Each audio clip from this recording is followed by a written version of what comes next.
Rabies தடுப்பூசி போட 20 kilometre நடந்த 95 வயது மூதாட்டியின் வீடியோ காட்சிகள் வெளியாகி சோகத்தை ஏற்படுத்தியுள்ளது. ஒடிஷாவின் நுவபாடா மாவட்டத்தைச் சேர்ந்த 95 வயது மூதாட்டி மங்கள்பாரி முகாரா என்பவர் ஒரு அடி எடுத்து வைக்க கூட சிரமப்படும் நிலையில் வாழ்ந்து வருகிறார்.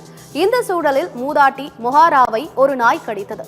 அவருக்கு ஆரம்ப சிகிச்சை அளித்த உள்ளூர் மருத்துவர் அவருக்கு ராபிஸ் தடுப்பூசி போட வேண்டும் என அறிவுறுத்தியுள்ளார்.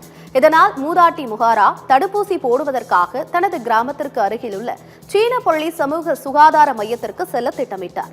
10 கிலோமீட்டருக்கும் அப்பால் உள்ள அப்பகுதிக்கு செல்ல போக்குவரத்து வசதி இல்லாததால் கால்நடையாகவே முகாரா புறப்பட்டார்.